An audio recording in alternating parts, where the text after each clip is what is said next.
What up, Grizz Nation, and welcome back to another Grizz 901 post-game live right here at Bluff City Media for your Memphis Grizzlies.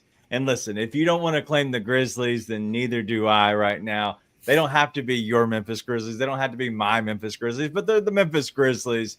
And they go down again, a 117-103 loss to the defending champions. And so if you spin it that way, it feels a little bit better, right? It feels like it's okay to drop another loss, but the Grizzlies continue to not be good against the really good teams in the entire league as we enter or look, a little bit closer to the end of the year into the playoffs. There's 7 games remaining, and the Grizzlies continue to be on a slide. There's a lot of news that broke down. Nate and I have not had a chance to talk about the dismissal of Taylor Jenkins and the staff, the dismissal of 2 other coaches, the kind of resurrection, hopefully, of a Tumas Isalo-led team.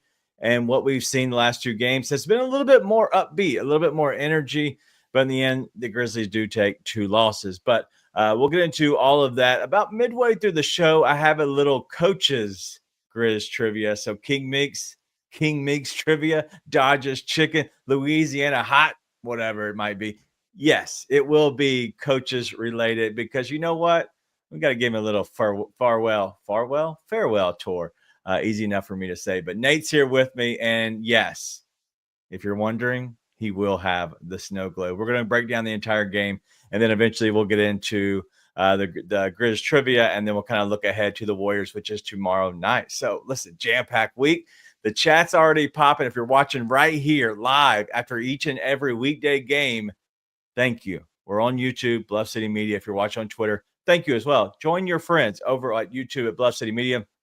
We can chat about the entire game, and everybody's already discussing everything. But Nate, listen, he might be asleep. He might be an angry elf as well, but we're going to wake him up and see what he's got about this game. Let's get to it.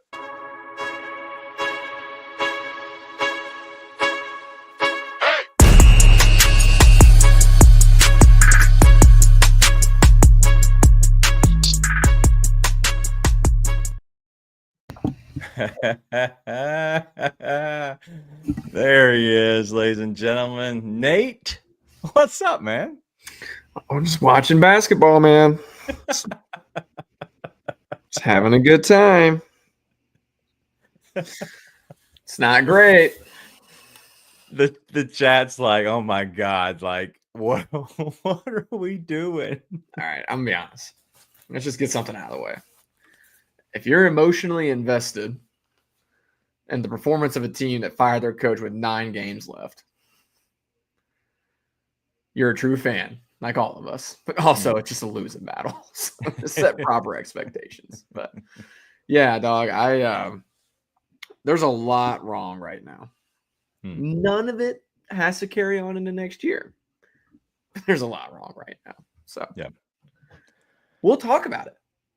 Absolutely. A lot of people are talking about the free throws in a sense. 57% is terrible, as Big Die says. Well, listen, I haven't seen Big Die in a hot minute, so welcome back, Big Die. And I would imagine this will be a highly viewed show, even though anybody could do this show. But we're here to do it for you and make sure that you can have some fun with us as we try to talk you off the ledge, but also kind of just be here with you discussing a lot of everything. But you're looking at, a lot of this chat that I'm seeing is a lot about Luke not shooting. In a sense, that's a big issue because if you're a high percentage shooter, we want you to shoot. There's also a lot about the idiot GM, as Austin calls him. We'll get into the roster construction here in a little bit, but let's start off with a little bit of positive, okay? Ja Morant. I thought when Ja is back, I feel like Ja has been pretty good. 26 points. I think he had 19 points at half, so he was very limited to 7 in the second half. But he looked like he was able to kind of get what he wants. But Nate, in my opinion, this does not look like a Ja Morant team. This looks like I don't know, all lives matter team. It just doesn't make sense. The roster is just inherently flawed. I don't know how many other ways to say it. Like, they've got a ton of talent, right, that could turn out well. None of it's guaranteed to turn out well, right? Like, as much as we all believe in Gigi, he got sent to the G League, and you can say it's about how he was used, and I wouldn't blame you. But at the end of the day, it's like, bro, he wasn't playing well. That's why he got sent to the G League, right? Now, he's got a lot to figure out. Coaching was clearly hindering the team. I don't think anyone would argue that. But he wasn't playing well. Vince has not looked great again. Hit the side of the backboard again tonight on a corner three. Like, Jalen Wells has been awesome, but like it's about the only reason they've been as successful as they've been is that Jalen Wells has been awesome, right? I mean, it's just, you're watching tonight and the Celtics feel impossible to guard, but it's not like Drew Holiday lights the world on fire on his own. It's not like Derek White lights the world on fire on his own. It's just, if you guard Tatum, if you guard Porzingis, if you double any of those guys, they're swinging it to somebody who's going to hit the three. Yeah. Who's going to do their job. And when you're the Grizzlies, it's like, okay, the Celtics are swinging it to Derek White. Worst case scenario, they're swinging it to Al Horford or Drew Holiday in the corner. And you're swinging it to Vince Williams or to Jalen Wells or to Luke Kennard, who's not even shooting at this point. Yeah. Like, it just is not the same. And you saw what happened when they had Tillman in the game. Grizzlies went on a run because they were swinging it to a guy who couldn't hit it. And then all of a sudden the Grizzlies go on a run, right? And then that's why Tillman only played 8 minutes tonight. Yeah. Like, the roster is flawed. 100%. And that's what Joseph Mitchell is saying is nothing has changed with this team. And I know a lot of people are just trying to defend the new coach, Tomas Isolo, which is fine. I know it won't be a complete overhaul, but honestly, like, nothing has changed. And everybody wants to call certain people who back the coach as Taylor truthers or Taylor purists. Let me just be honest. I've been on the same side the entire season. The offense sucks. It does not benefit your best people, whether Taylor Jenkins or Tomas Isolo or, I don't know, Jackie Chan. I don't care who's coaching. It sucks right now, okay? The line, the roster and the rotations, they've always sucked. They sucked again tonight. They were just because it's all bad players. If you look at this, and I don't want to say bad players, it's just a bad roster construction. There's no method to the madness. And so will that change next season? Maybe. Is this season completely done? Practically. I don't want to write it off and say, hey, it's just done completely, because they could just figure out a way to win some games and get hot at the right time and flip a switch that we have not seen flip pretty much the entire season. But in my honest opinion, I just think that this is going to be a tough end of the year and a tough playoffs. There's going to have to be a lot that changes on the roster to be able to allow a coach to coach in the way that they want to. And yes, and Sherman's saying, they are playing harder. When you have Ja Morant, you play a little bit harder. They were playing decent until Ja went out. And at that point, they kind of went down. Like I've said that the entire season, this team needs an actual Ja Morant. And when he has not been on the court, the team has kind of looked lifeless. They need that shot of Ja in a sense, right? And so they just need a little bit more, and they need some veteran leadership. They don't have it on this team. I don't care who's coaching. I don't care at all. There has to be some players that step up. And once the players step up, then I think this team will be okay. Oh, and like Sherman's saying here too, they're not bad. They're just young. Like, I don't think there's any one of those guys we're talking about earlier. I don't think any of them lacks talent. Correct. Whatsoever. I think all those guys can play, but we said at the very beginning of the season, like, you sort of need to make a decision on Vince or Wells if you want to compete this year. Yeah. Truth be told, you're probably not going to end up paying both long term. Right? You're going to probably go with one and stick with them, and then you get vets. They're cheap around that, right? More likely than not, unless things go super, super well. Yeah. This year they have not gone super, super well. Doesn't mean next year they can't, because they are super young.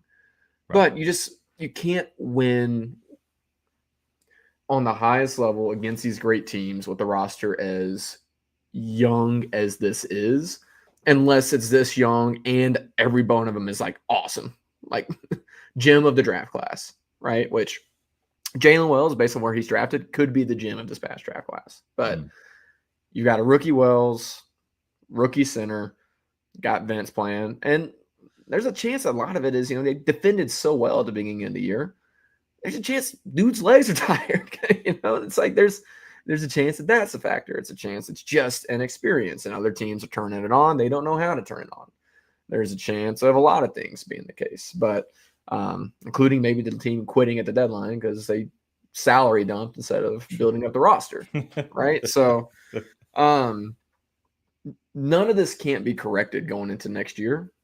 But, I mean, you look at it tonight, and it's like you just can't have all that. In a game where I actually thought Jalen Wells played really well, shot really well, did a good job, you just don't have enough, right? Now, against a team like Boston, if they're hitting threes like that, you got to be almost perfect, right? I mean, you got to play really, really well to beat that team if they're going to play like they did tonight, which is to their strengths. Yeah. But it isn't just a tonight thing, right? It's a lot of issues. But that was not, I mean, there's a lot more to it than that tonight, but it's a state of the roster and the team as a whole. Right. Well, let me, I want to talk about 3-pointers a little bit later on. I got a stat from our guy, Drew Gann, who gave that to me. But before we get into more negative, let's go back and take a step back to the actual positive of this. And I did not expect to see this, and I kind of wanted to get your thoughts. Jaren Jackson Jr., 3 of 6 from deep tonight.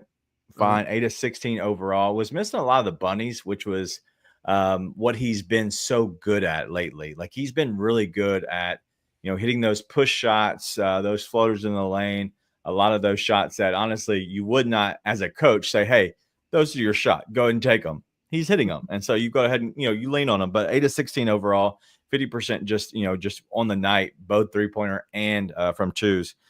20 points, 15 rebounds. We have not seen this out of Jaren the entire season. I would assume this is high for the entire season. Do you think that maybe this is a one-off game, or do you think that he's being put in a different spot that allows him to get these rebounds? Yeah, we'll see. I don't know. I never thought Jaren, he's never been a great rebounder, to be sure. I mean, he does not get in great rebounding position. But I thought a lot of his rebounding issues have been a lot more, he's just playing out on the perimeter. Yeah. Right. He's just playing out on the perimeter. He's sort of a roamer. He's always challenging anything at the rim, which means he's not just going to get those rebounds at the rim, right? Somebody else has got to clean up that because he is challenging whoever's going to the rack. And then if it's a long rebound, it goes wherever it goes, right? Yeah. So I've always thought that was more of the issue, but I thought he was aggressive tonight. Okay. I mean, I thought he was super aggressive tonight. Love to see it. I saw the 15 rebounds. I made a point of not watching box scores until the end of games. Yeah. A lot lately. And so I looked up and I was like, shit. Because like the only time I remembered him any kind of rebounding was when he got terrible position on Peyton Pritchard and had that foul towards the end of the game. That's the only time I remembered any of it. I was looking like he got 15 rebounds. I was like, oh, okay. Yeah. I'm like, all right. Yeah, we'll see. Jaren's rebound has always been sort of a product of the game around him. I sort of feel like this is going to be the same sort of deal. Yeah. And a lot of it is the long rebounds. When you have 3-point shooting and you have Zach Edey, who was in foul trouble the entire game, it really was lineups that we saw that he put in J Huff for, I believe it was 1 minute at some point, because we saw Edey get his, I think it was his 4th rebound at that point. He went to J Huff. J Huff played literally little over 1 minute in his spurt. And then Jaren was the 5. And in all honesty, if you look at the other side of the ball, 26 points for Al Horford was just sitting in the corner, just practically shooting layups from the 3-point line, and just felt like he, 6 of 13, 6 of 13. It just shows that there was no. I don't want to say I don't put that on a coach. That is a little bit of coaching to the point of, hey, when there's rotations and there's chaos, you got to make sure you're staying in the corner, because that's literally what they were doing. But that also is so much more of the players. They have to understand, like, what are they trying to do? They're trying to shoot 3-pointers. They're dribble, drive, and kicks, and then you're kicking to that short corner, and that's his shot. 6 of 13 is gross for Al Horford, and that's really what he did tonight. But I don't want to get on too much of the negative. The Grizzlies tried to shoot three-pointers tonight, but Drew, our guy Drew Gann, shared with me this stat. The Grizzlies in the first quarter were 5 of 11 from three-point. What do you think they were the rest of the game, Nate? 5 of 11. 5 of 11 to start the game in the first quarter. The rest of the game, what was their three-point makes and attempts? I guess it would be 6 for 33. It was 6 of 33. Quick maths. Good job, mathematician. Thank you. Yeah, it was not good. All right. Let's just talk about this, dude. What's up with Dez? Like, why doesn't Dez just make big shots anymore?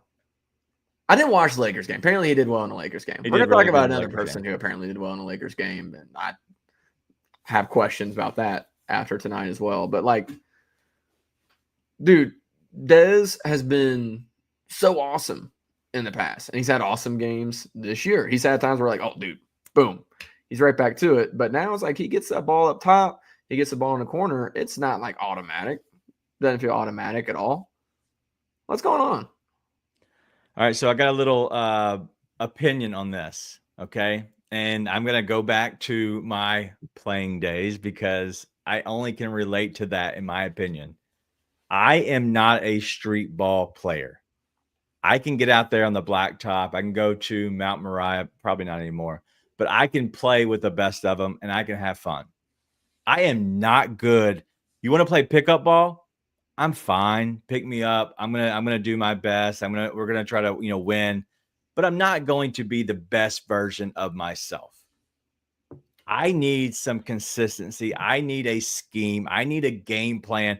I need to figure out the mind part of it and be able to get to my shot. I want to be able to take away the team's best plays, all that good stuff. I think that's the exact same thing that Dez needs.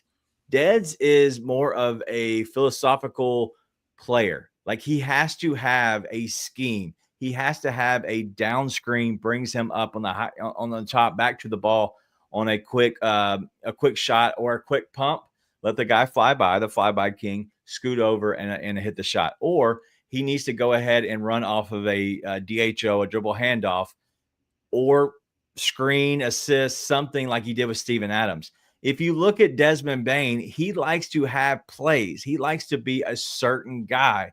He does not like to just kind of free flow and everybody just kind of hit their shots. And so I think Dez, as Big Guy's saying, Dez is more of the pick and roll guy, right? He needs a little bit of understanding of the offense. And I think that's kind of where we're at. And yes, as Goon the Shooter's calling our new coach, Mark Arvarone, like he kind of just looks like him, in my opinion. I know nothing about Tomas Isolo, but I hated Ivarone, so I don't want to put him in that category just yet. But I will say that I think Dez needs a little bit of structure to the offense. I don't know if Tomas actually will be able to do that at some point, but it's not going to happen this season. But Dez needs something. He needs something to kind of give him some structure to the offense because right now the free flow is not good for Dez. Yeah, and I was looking at it tonight. I'm like, dude, it just feels like Dez gets that ball, he gets the flyby, he gets whatever it's been, and in the past it's just been, I mean, it's really felt automatic, right? But at this point, I'm like, why doesn't it feel that way anymore? I'm like, Dez didn't just suck overnight. Like, it's not like Dez just can't make these shots. So I'm like, what's going on with it, right? And I think, yeah, 100% what was just said by Austin. Structure is consistency, 100%. And also, I agree with that exact same thing. But also, Grizz Fan 01, which one I haven't seen your name, so welcome. Dez is more Rip Hamilton, Klay Thompson, Reggie Miller, right? Like he wants to be the guy who needs the ball, one or two dribbles. Like as we know, Klay Thompson's not a big dribble guy, but he's okay to catch it and kick it back, right? But we're playing him like he's a creator, like an Anthony Edwards. That is not his role. Like, can Klay Thompson get downhill if you need to? Yeah, he's fine. But is he that guy? No, they're not treating him like Klay Thompson, like a shooter. They're treating him just like everybody else. That's the issue.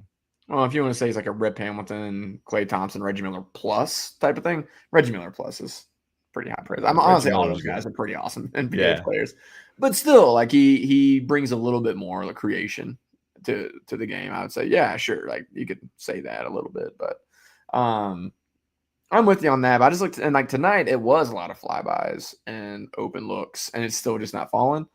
Which sometimes it's just a bad night, but it feels like there's been a lot more rough nights and great nights as of late.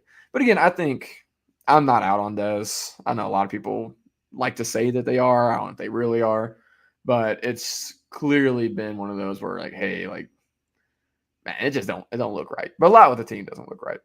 No doubt. Well, there's a lot that they're going to have to answer for sure. But the one thing we can share with you is that you're watching the Grizz 101 live post-game show.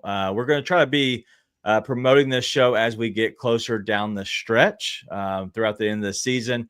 And so you could have this possibly coming out the next day in the video form. So if you're seeing this and you're not seeing all the live chat, feel free to go over to the live version of the show, and you'll see the live chat as we go throughout the entire show.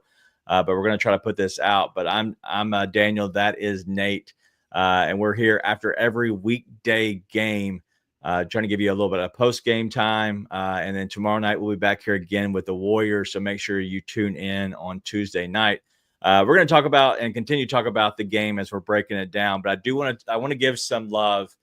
Smooth Southpaw was talking about it earlier, as well as others. But Smooth Southpaw shared Pete Pranica on the national call with Brendan Haywood. Pretty cool, right?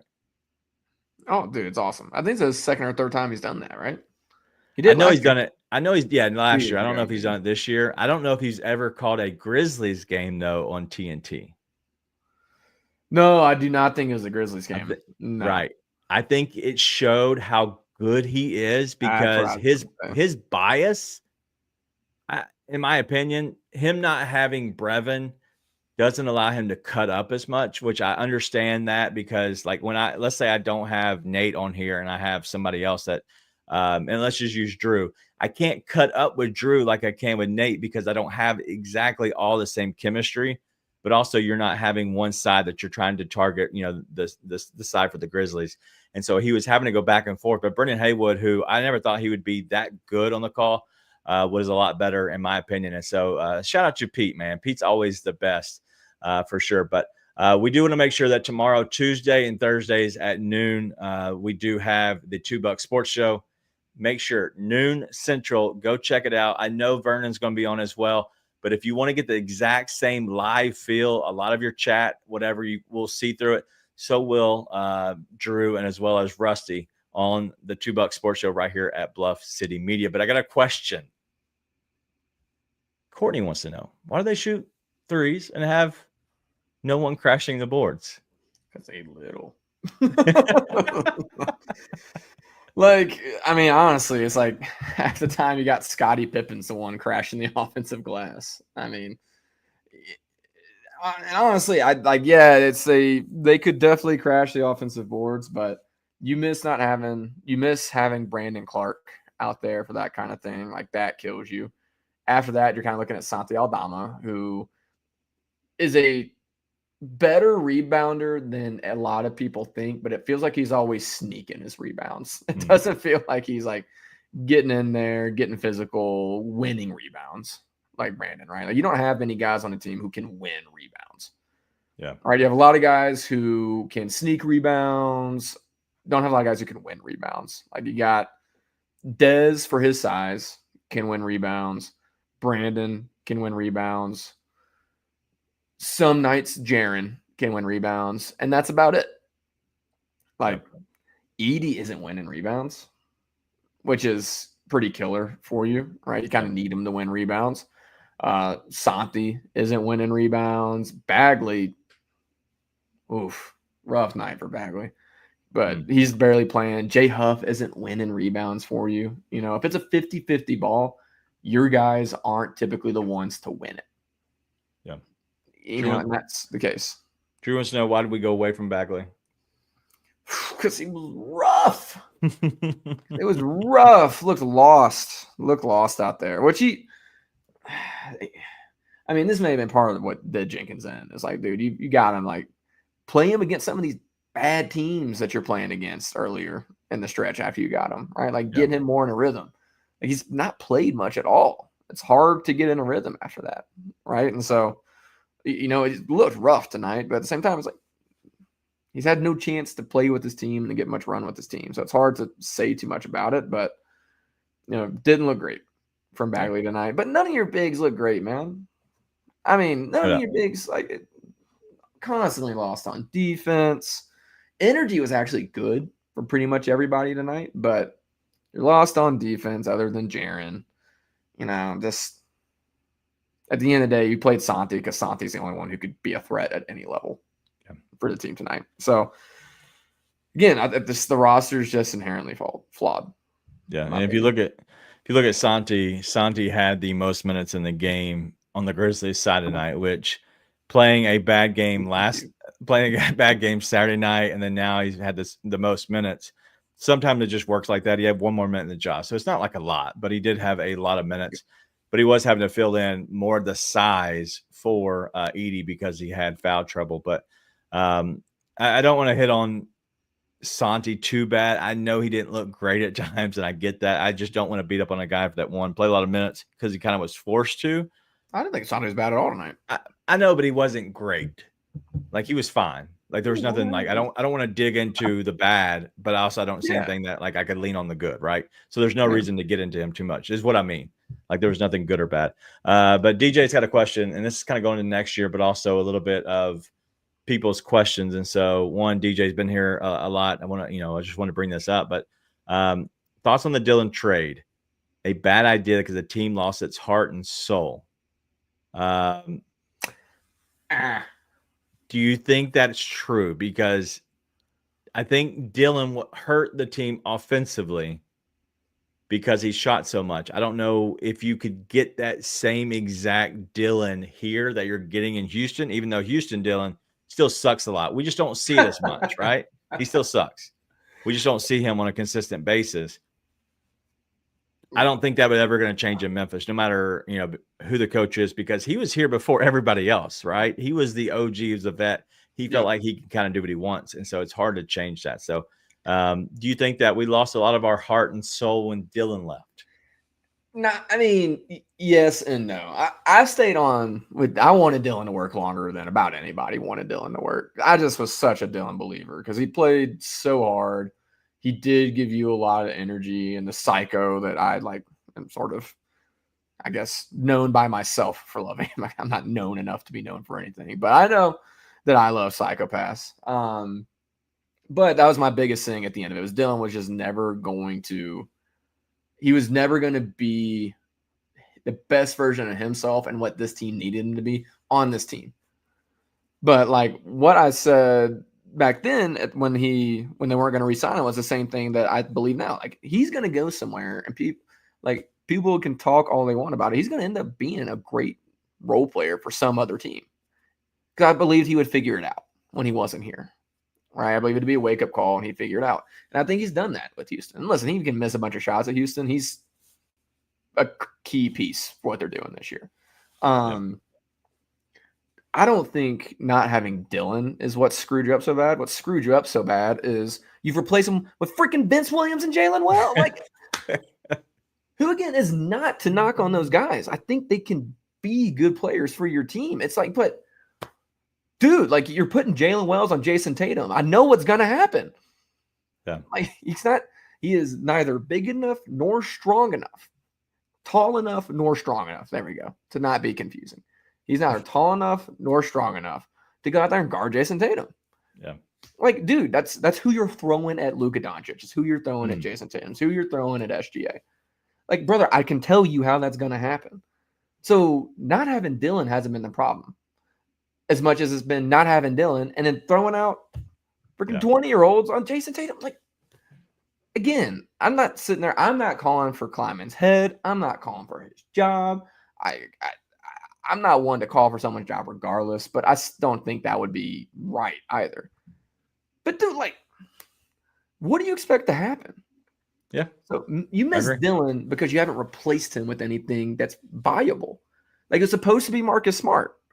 And whether that's on Kleiman for just swinging and missing, or Smart for just never being invested enough, or just bad injury luck, whatever it is, that's what's killed you.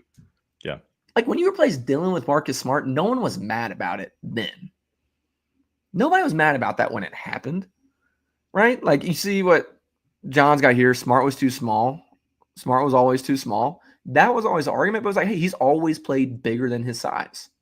But he wasn't healthy, and he did not seem happy here. Sure. If you want to say it's a miss, sure. But it was like, if you could get the Boston version of Marcus Smart, you like that move. He just never did. But it's beside the point. You still have not found a way to augment this roster. And you keep holding on to your guys and holding on to your guys. Like, dude, I am not a Santi hater as a lot of people are. Not like people. I didn't watch Saturday night. Just so everybody knows, we've had family events going on. I didn't get to watch Saturday night. People hate Santi after Saturday night, so I don't know what happened. They need somebody else to hate. It is what it is. I don't know what happened, but I've seen people just ripping on Santi. I'm not a Santi hater, bro. He should have been gone for you to go get someone. You should have. Yeah. Right now, maybe the move just didn't exist, but it seems like the move never exists. Yeah. Right. That's been the problem. So, again, these guys get another year of development under them. I believe in a lot of the talent that they have, but like, you've got to come off some of your pet projects. Like it just blows my mind that John Collins is sitting in Utah, man. Like, and for a team that needed toughness, rebounding, and just an offensive threat that could show up in the playoffs. Like, it's hard for me to believe there wasn't a move out there to be made. So all that to say, you do miss Dillon, but don't miss Dillon because Dillon's not here. You miss Dillon because you've replaced him with young second-round picks. Yeah. And it's not a knock on them. It just is what it is. Well, and to Ryan's point here, like, it wasn't Dillon in the regular season. It was Dillon in the playoffs. And so we could potentially remember why Dillon was able to walk, once we see him maybe in the playoffs and potentially shoot their team out of it. I don't know, but that's what he did to the Grizzlies, because consistently people would target you differently into the playoffs. And at that point, there's more issues there. But, anyway, I agree completely. I don't think Dillon was the heart and soul of this team. I think it was the Ja issues. I think somebody was talking about that, like Ja having those issues pretty much desensitized this team. Like you can't do what you used to do. You couldn't have the cool factor. And so because of that, like you literally just lost who you were in general. So that part is what sucked the most. Yeah. And I do want to bring this up because I like Santi. Again, I'm not a Santi hater like I was saying a minute ago, but like he's one of those pieces that you can move to get something that can really help you. It's all been about roster consolidation. It's all been about roster consolidation. And at no point have you been able to make a move to consolidate the roster into something better. You consolidated it into a salary dump. Yeah. No, I agree. Like, it's just so hard for me to not sit there and say that part of the reason this team struggled since the trade deadline is because they looked at it and said, you've put a team around this that cannot compete. Yep. I mean, you see how mad Ja gets because people just don't know what's going on. And like he throws it to Vince in the corner. It's a wide open three and it literally hits the side of the freaking backboard, which happens once a week. It's like, I mean, I'd be frustrated too, right? Yeah, I agree. And we're talking about here, Jackson Hayes, thank you for hanging out. If you want to join us over at Bluff City Media, the YouTube, by all means, hang out at Twitter if you'd like. But if you want to see a ton more comments that you're missing out on, literally as I'm talking, there's 5 or 10 probably going to pop up. Like that's just how it is. Join us over at Bluff City Media YouTube. Hit the live button. You'll see our show pop up at Grizz 101. But Kleiman, honestly, blaming the coach. I don't know if blaming the coach is the right thing. Did the move need to be made from Jenkins? Yes. Like Jenkins at that point was out. Like you could see it in his face. He wasn't the same guy as he was last year. And the reason is they took his legs out from underneath of him in the offseason. They literally got rid of a bunch of coaches that were on his roster, not his decision. We weren't sure how much him and Kleiman, as Jenkins and Kleiman were against each other or were not seeing eye to eye. That's obviously very we can see all of that now. Before then, we didn't know. They keep everything close to the vest. But if you look at what happened is they went out and got a bunch of guys that really Jenkins, they weren't his guys. And maybe some of them were a little bit people that he would have went after, but in the end, it came down from the front office. So at that point, you're already on the hot seat. And they're saying, hey, this is the direction we want to go. We believe in you because you have the players, and we think that you can be a good coach. But in the end of the day, we do not see you as being the future if you can't get on board with the direction we want to go. And at that point, there was always issue with the St. Andrews guy going from the offense to the defense, and the defense was the worst it's ever been. And then you have LaRoche, and then also it was more of the Tomas Isolo offense. So you kind of meshed both of those, and it did not look like the Taylor Jenkins offense, which we agreed was not great in the half court. So you do want to spruce it up a little bit. The problem is there's too much of an overhaul, too much of a change. But then you also get to the entire roster, and the roster has been an issue consistently, especially because it's been so young. And then saying that he doubled down on youth, got some vets, and then went backwards and then tripled down on youth again. There's a lot of issues that were there. So either way, so much happening. I don't want to put blame on the coach. I don't want to put blame on anybody in general. I just think this roster is bad. I think there was too much that happened. And because of that, it was chaos, and it was not a good environment probably for anybody. And so there probably were players that really did not want to be a part of it because of that. And so all that being said, this season has sucked because it has been so much turmoil going on behind the scenes that we're not privy to. And that's okay. But there has been some issues, and I think getting rid of the head coach was a smart decision, even with 9 games to go, because now I think that Kleiman in the front office gets a free look at Tomas Isolo and see how he is on the sidelines. Can they get that free look, but also see him in the playoffs, whatever that is in the play-in or whatever it might be? They get at least 2 games to see how he is as a playoff head coach. And then they can make their decision, because this next head coach, whether it's Tomas Isolo or whether it's somebody else next season, you're going to be tied if you're Kleiman to him going forward. If it doesn't work out, it won't work out for Kleiman. Yep. And again, like all this to say, like all that can get fixed in this offseason, right? But it needs to. It needs to get fixed in this offseason. You cannot bank on what you have, right, when it comes to all that. Again, and a lot of this is like, I feel like it can come off as like hating on these players, and it's not. I think it's unfair to put all these players in the position that they're in. Like, they're being put in positions they just aren't ready to be in. Right. Which, let's get to another one of those, because I do want to talk about this, because I saw so much love for Edey after last game. And again, I didn't get to watch it, so I'm not saying it was unwarranted. But he comes out tonight, and I'm like, brother, like, he's just getting just tortured, and like can't get on the same. And it was clearly frustrated himself with it, right? But I mean, he just was getting like, he wasn't even lost something. He just couldn't keep up. No. You know, like Horford's out for 3, and then he's wide open every time. And then, you know, he finally gets Derek White like in the restricted area, smokes the layup, which happens from time to time. But I'm like, bro, it's like I'm watching this happen. I'm like, he's like getting played off the floor. Yeah. That's how it's going to be in the playoffs, 100%. But like, what happened? Because in the Lakers game, apparently he was absolutely going off. Who's their best player as a big for the Lakers? I mean, Jackson Hayes is awesome. I think we can all agree. That's your answer. If you look at Porzingis and you look at Horford, both can step out and make the 3, right? He's being stretched too far. They also play more of a 5 out. If you look at the Lakers, it's about matchups. We've said it on this show from day one. He is matchup based. Same thing as BC. They're both matchup based. If you look at Jackson Hayes, Hayes he probably shoots it better than both of us, but barely from beyond the arc. Like, he probably isn't a great 3-point shooter, and that's fine. Like, he wants to be around the rim. But also, if you look at LeBron, you look at Luka, they both want to get into the lane as well. It's a different style of play. And so you talk about the worst possible spot, that was where Edey was. I would have went to probably Jay Huff tonight, because I think Jay Huff could have played a little bit better on Porzingis. But also, even though his defense is a little flawed, especially team defense, I think Huff could have played a little bit better outside.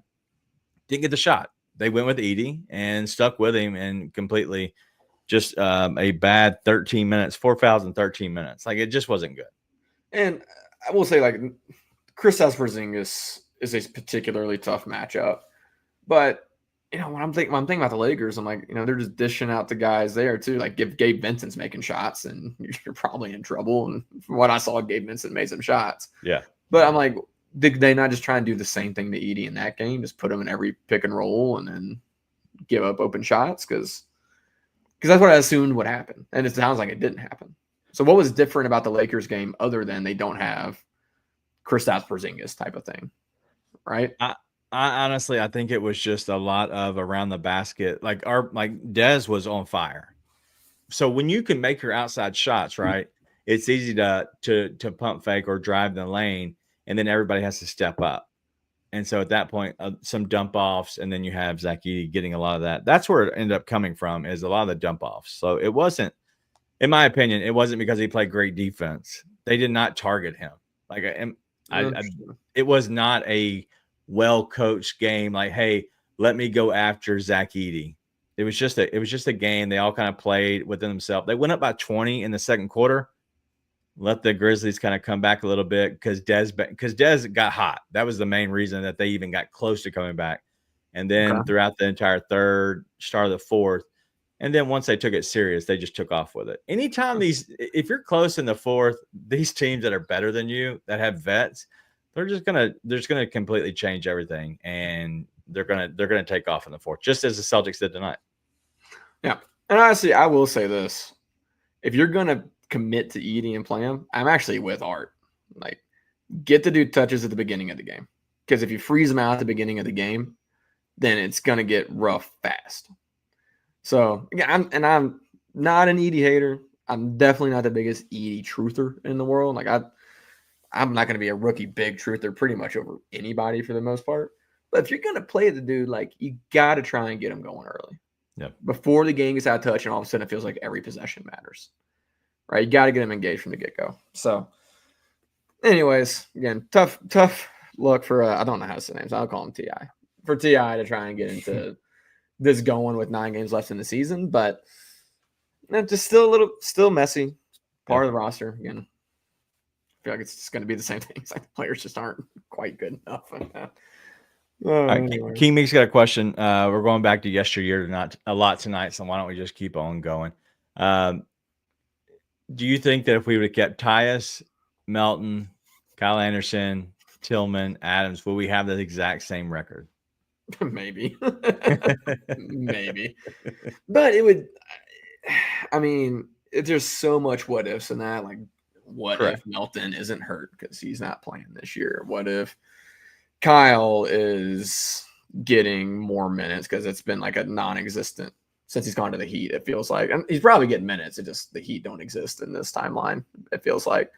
Tillman, I guess you keep Tillman because by proxy you keep Tillman, but Tillman's not really making an impact at a super high level.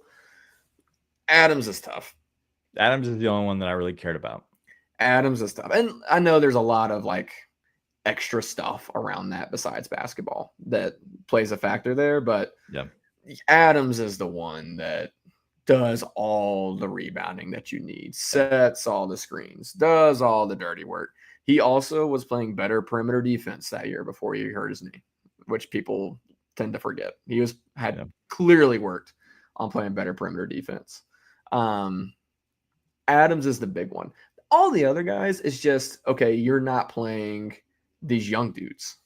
Like, you're swinging at the guys who are athletes are going to defend. Kyle's a savvy vet.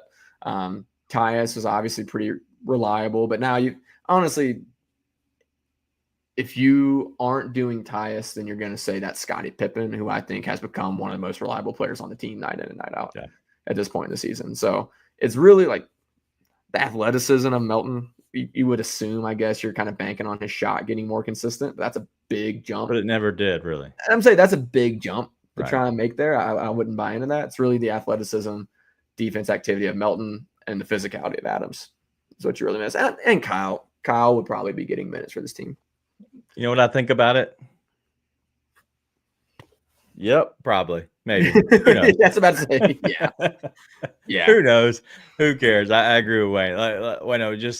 We just recycle these guys. They're fine. Nothing crazy. They're not great. They're not bad. They're whatever. But I do want to ask about this because I have not heard this, seen this, or know anything about this because I've been busy. And I assume I know you've been busy, so I know you probably have no idea.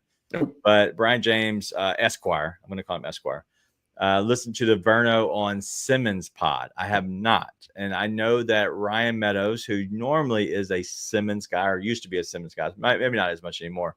It says the national media is on to us. And Kip asked the question that I wanted to know. On to us? How? And so I have not seen the answer. No idea what this is. But do you know anything about Verno going on the podcast for Bill Simmons pod? Bro, I didn't even get to watch our own game Saturday night. No, I have not listened to a basketball podcast, and I don't know how long. The answer is no. All right. Hopefully we'll get our answer, but I have no idea. Grizz Company Main says Simmons and Russillo don't respect Verno. I disagree with that. Simmons really likes Verno. I don't know about Russillo, whatever, but I do know neither that one of those guys is known for being respectful of much of anyone. And honestly, I don't know. I don't care, but I just assume how well he talks of Simmons that I would assume that they like each other. But anyway, that's enough of the game breakdown. I want to get into Grizz Trivia because we've been talking about so much of this game and breaking it down and talking about different things. But the Grizzlies ended up losing 117 to 103. And what was I thought it was an interesting, but also I thought it was a fun game in a sense. Art says that the simple said was Josh should be traded. That's stupid. I don't think Josh should be traded. Josh should just play. And he might need a head coach that kind of holds him accountable. But we'll see. Listen to it. That piqued my interest. It'll pique my interest. All right. But as you all know, we do a little bit of trivia here. We try to have some fun. And so nothing crazy, but tonight the head coach was just let go. So we got to get into a little bit of that, but also see if we can hit some trivia that revolves around the head coaches of the Memphis Grizzlies.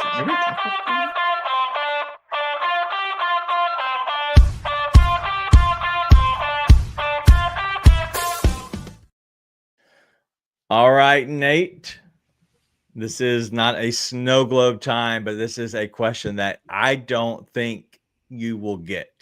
I would be shocked if you get this one right. But the question is, who are the four coaches who have won a playoff game in Grizzlies franchise history?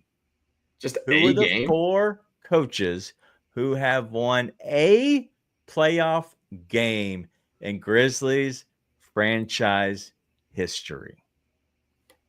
Just one game. It's only been four? Four guys. That's okay. Taylor, Lionel, Fizdale, Jaeger. That's it? Did you just get that right? I am shocked that you got that right. I mean, yeah, that's a pretty easy one. I'm shocked you got that right. It was only going to be four. That was going to be the four. I just can't believe it was only four. I can't believe you got Fizdale. I didn't think you'd get Fizdale. Yeah, take that for data series. Yes, I forget. Yeah, that was too easy. You're right, Drew. That was too easy. Yeah, all right, but it was surprising. The reason I targeted that was because four guys being on here. Lionel Hollins 18 wins because he went deeper in there. Taylor Jenkins as well as Dave Yeager both having 9. They're both within. I think one had 23, one had 22 games just overall. And so they're right next, neck and neck. And then David Fizdale with 2 wins. And so very interesting. That's just super surprising to hear. It's going to be one more after this year. Maybe. We make the playoffs. So one I was shocked about. I thought you would say the reason I thought it was going to be easy is because of Hubie. Yeah. Like Hubie should have won and he did not. He didn't have any. That's why I was like, at least 5 is what I was thinking. Right. Yeah, that's crazy. I would definitely thought it was Hubie. Yeah, Hubie never won a playoff game, Austin. I was shocked as well. That's crazy. Yeah, I'd pull it up, but I want so I do know that man. All right, I'm gonna have to pull this back up real quick because I do think it's interesting. How do I get to my history? That's what I really need to find. That's crazy. Never won one. Yeah, so I do know Mike Fratello was 0-4. I do know that much. Let me That's get wild. let me get down to it. And I want to do something a little bit different in how this looks. Maybe I'll do it for the playoffs if I can ever get there. But it was Lionel Hollins had 35 games, 18 wins, 17 losses. Taylor Jenkins had 23 games, 9 wins, 14 losses. Dave Yeager, 22 games, so one less game than Taylor, 9 wins, 13 losses. David Fisdale had 6 games, went 2-4. Hubie had 4 games, went 0-4. Mike Fratello had 8 games, went 0-8. That's unfortunate. And then the other guys, did you know Johnny Davis coached for the Grizzlies? 2 games. Nope. Back in 2009. I had no idea. I was wondering if we're gonna get the coaching tonight, though. Spend a little more time on it. Let's get to it. Let's talk about it. I'll let you lead us off. What a mistake to fire Taylor Jenkins. Oh, clip that, Kenny. Just clip only that. Say what a mistake to fire Taylor Jenkins and put the show link in the caption. Yeah. First off, we all talked about this earlier. It was time for It was time. I was shocked by the timing of it. Same. The timing was shocking. I don't think it was wrong. I was like, I can't believe they just fired him right now. But then you take a step back, you're like, what are you gonna lose? We had already talked about, I think, like the game before that we actually did a show on. We're like, that locker room is gone, right? Like he clearly lost the plot at that point. But I still think he clearly did a lot for this group, got them to where they are, and you could say it's like he's actively hurt them this year. I wouldn't say you're necessarily wrong. At the same time, we've never been Jenkins haters here. I'm not going to be a Jenkins hater. But let's get to new guy. Hold on one second. One sec. Before we get to Tomas, whatever his name is, Evan Celtic Kitchen says, hit the like button. For real, do us a favor. Go ahead and hit the like button. And if you haven't subscribed and it's your first time here, go ahead and hit that subscribe button for Bluff City Media. The show and the channel has been growing like crazy. Brian is trying to take on somebody and name every coach in order. I'm not going to do that because I've read it and I still couldn't do it. But I do want to talk about Taylor Jenkins. A lot of people have kind of been hating on him in a sense. And just looking at this, just in general, he's coached the most games for the Grizzlies at 465.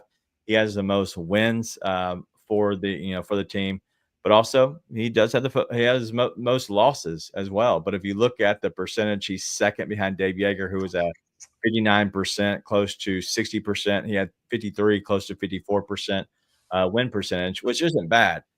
But I don't care ever who the coach is, ever. I don't care. I want to win. I want to have a parade down Bill Street one day. But in the end of the day, like, we're honest here. I don't think it was all the coach's fault. Everybody was very much jumping on the echo chamber of anything he does is wrong. And once you're under that microscope, it's hard to get out of it, especially with the fan base, but even the front office. And so you had to eventually move away from him because it did seem like he lost the locker room. A lot of the decisions he was making this year, it was his worst coach year ever. Just because I felt like when he had his legs taken out from under him in the offseason, he was trying to please Masters, and it never worked. It never looked good. And at that point, you got to move on. I said this earlier, I agree with them making a decision now because it actually allows them to see what they have in their actual guy of Tomas Isolo. Like, I think that they have a chance to see him. But in the day, I think we'll look back at the Taylor Jenkins era. Most will, I think, as a positive because it did help catapult this franchise after the grit and grind era, which we weren't sure how that was going to go. John Morant, obviously, Jaren, Dez, all very key contributors in that. But I do believe that we'll look back on this and see, hey, that Taylor Jenkins was a good asset in this team and becoming what it was and bouncing back so quickly. But either way, decisions, good, bad, indifferent. I do think that we do look back at Taylor Jenkins in his time here as a coach. I think we'll look at it as a positive. I don't think everybody will, but I do think that we'll look back on it as a positive for most of the part. And it was the time. The training wheels need to come off. And so I ask you the question, Chumas Isolo, do you think that will be the direction the Grizzlies go next year? Don't you mean Tomar Isoda? Is Austin put in there? Been waiting for you to get it back to me. I've had that one. I love that. Thanks, Austin. We're just gonna leave the comment up. Why not? I think he is put in an impossible position because you're not going to unlearn 73 games of habits in 9 games. So I think like I saw somebody earlier, I think, say like, hey, he's not passing the test right now, type of thing. And I'm like, brother, like that's like he can't undo all of that. Right. Like he can't undo everything they've done for 73 games, which he clearly wants to. Right. Not everything. I'm sorry. Not everything, but he clearly wants to a different direction than what was done for most of the season. So I think how the players come out and play makes a big difference. Right. And again, I didn't watch Saturday, but based off tonight, you're actually a handful of pretty easy executions away from being in that game late, despite the fact that Celtics played really, really well and it's unfair. Right. Whoa. So listen. Ja Morant returned. Listen. Edie accounts by himself for a 5-point swing in that first quarter. Now, I didn't forget about the entire game, no matter what everybody else did. When he smokes a layup with Derek White under him in the restricted area, and then turns, instead of just letting Tillman get the fast break bucket, has the clear pass foul, and then they get a 5-point possession out of it. So there's your 5 points right there from the 3 that they hit on that possession. Marvin Bagley smokes a layup. Luke Kennard smokes like a layup. Like, I don't know what was happening on it. So there's 6 points for you, 3 points for them. All right. And that cuts it down to single digits games. Then all of a sudden, you're looking at a couple of bunnies that get missed by guys you don't expect to miss bunnies, miss free throws. You're not crazy far off. Not to mention the fact you could not make a 3 to save your life in the second half of that game. So all that to say, tonight felt rough. I didn't think it was as ugly as it looked for some portions of the game. I thought the guys played hard and played in it, which I think is the main thing you're looking for in this. Now, you're going to have to show up and beat other teams, right? Like this Golden State game tomorrow, that's not a team I think is light years better than you. Right? Now, they have Steph Curry and Jimmy Butler. That's a big deal. But outside of that, like you don't just love the Golden State roster, right? So it's like, okay, now it's not just play hard. You need to actually compete. But it looked like they competed in that Lakers game.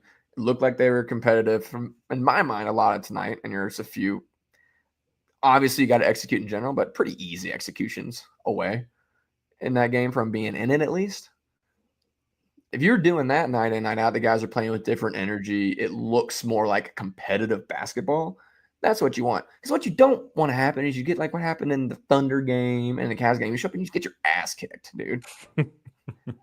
Like that's what was happening in those games. You're showing up and it's like, okay, you're about to get your brains beat in. And nobody thinks that's not going to happen. Yeah. Right? And then all of a sudden, the Lakers game, they're in it late. They're competing late in that game. This game kind of made a run late, wasn't as competitive, but they're competing all the way basically up to the bitter end of this game. If you do that against these teams night in and night out, I think the Celtics are the only team on that schedule that are light years better than you. Yeah. Right? So when you're playing the Wolves, the Warriors, the Nuggets, who else they have in this last stretch? Pacers, I think, are one of these games. Like, are you able to actually kind of split some of these games and really be competitive in it and compete and win? That's what you're looking for. Because in my mind, I thought there was a lot better energy out of that team tonight. And again, a little bit, I watched the Lakers game the other night. I was like, okay, that looks like they're competing. So if you can do that and then the other team just makes more shots and that's why they win, instead of like, hey, like you just look like you're folding, that means a lot to me. Yeah. And then the rest of it, depends on who's on the market coaching wise, but you have a chance to kind of make a name for yourself or prove a point if you can just get that and end up playing more like 50-50 ball the rest of these games. Thought you were about to grab snow globe already. I was like, man, snow globe season. I don't need a snow globe. Come to terms. Listen, there is a lot to get into, and we've gotten to so much. We have plenty of time tomorrow to get into as much and kind of just dissecting what's going to happen. Ray R says he thinks that the Grizzlies are going to get blown out tomorrow, which I don't think they'll get blown out, but that easily could happen. We'll completely see. But Cam the Artist says, he's talking about Chuma Cicelo. He makes basketball simple and makes a lot of sense. Taylor sounded like he had a hint of bad stuff going on. Yeah, I got to stay away from that. Sorry, I didn't read that all the way through. I apologize. But shouldn't have said that on the thing. But I was wanting to show the first part of it is the only reason I started reading it, because I disagree, Cam the Artist. I don't think that he talks in a way that I actually enjoy. Like when I was listening to him on the show, or not the show, but on TNT tonight, and he was talking about, I don't know if I could be a guy that could actually listen to the way he talks through everything and actually feel confident that we could be able to get on the same page. That would be my struggle, because just listening to it and listening to his press conferences, I don't think that it's like, I don't feel good about getting on the same page with him, just because breaking it down on my level and like coming on my side and talking to me about the game, I would struggle at that. I don't know if he's the right guy for this team, because I don't know if he can be the main voice for this team. I don't know if he can be the guy that challenges Ja, Jaren, and Bane and the rest of these young guys. I don't know if he can be that voice. I'm not saying that Taylor was. We saw a little bit more fire under Taylor, and I'm not taking away anything from Tumas, because we haven't seen a lot of him. But I'm just saying, just the way he communicates, the way he sounds, I just don't believe that he can be that guy. I would love to be proven wrong, but the way he describes everything and talks about everything, I just don't see it. And B. Carter saying here, he doesn't come across as a motivator like that. And that could be completely very judgmental right now. I agree. But I do think that he could be a guy that could be really good. I just don't know if he is fit to be a head coach in America. And that's not to show any shade to anybody overseas. I just think these young guys, they need somebody who can get in your face and get on their level and talk. Just like D'Angelo's taking here. They need an Udoka type. They need somebody that can get on their side and talk the same game as they understand. So is it that guy? We'll see. But I don't think that it can be him.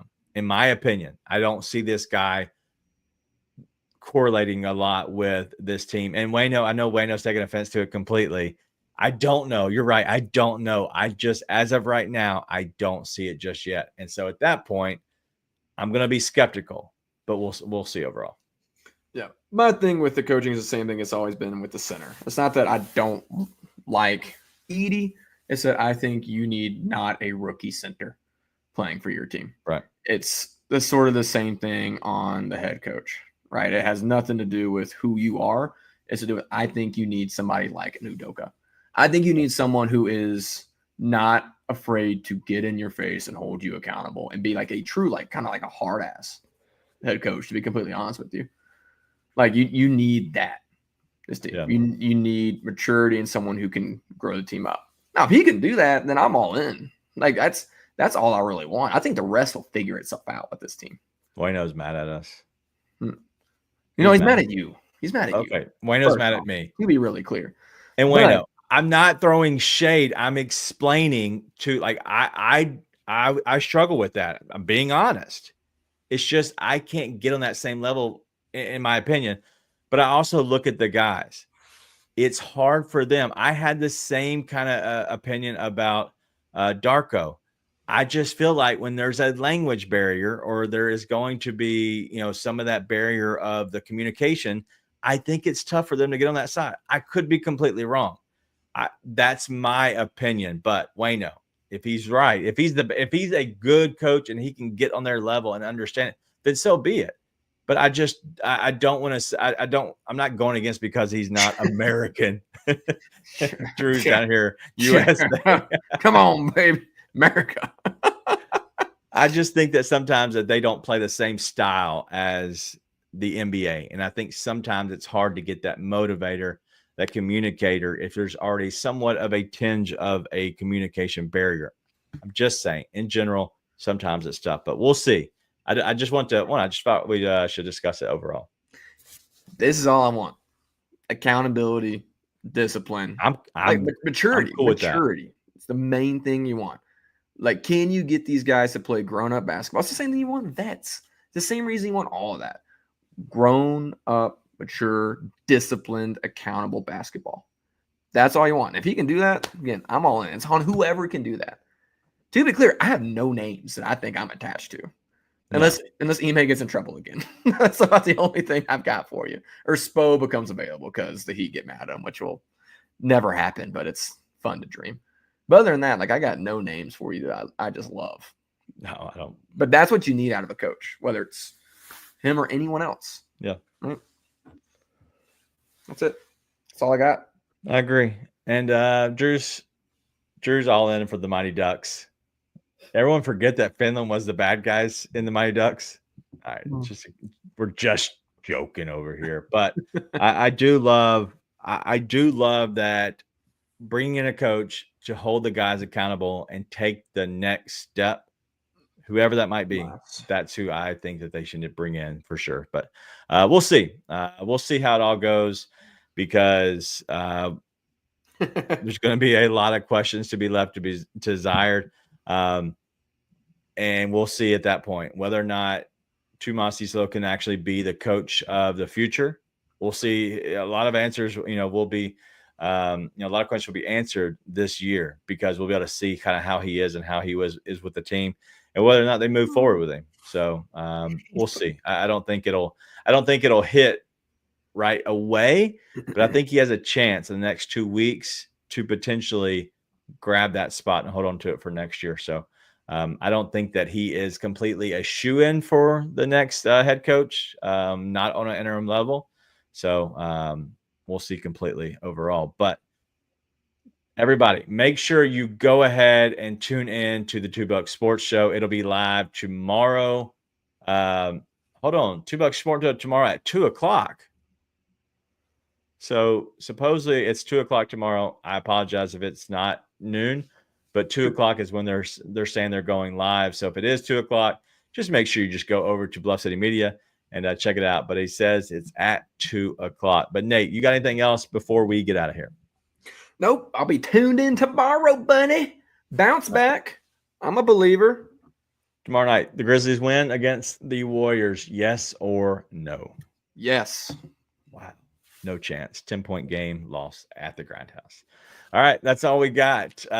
We'll see who's right, Nate or I. I'm not going to say that I may or may not have bet against the Grizzlies tonight, but I did. They are 3-18 against the spread since the All-Star break now. And so if you like betting, 3-18 against against the spread. Sorry, I kind of had to, but we'll see you tomorrow night. Make sure everybody tunes in for the show. We'll be back here Tuesday, and then we have another game Thursday. I don't believe Nate will be here, so I might be able to bring on a special guest we've been trying to get for a hot minute if Nate's not going to be joining us. But we'll see everybody same time, same channel tomorrow night. Be nice and tell your friends.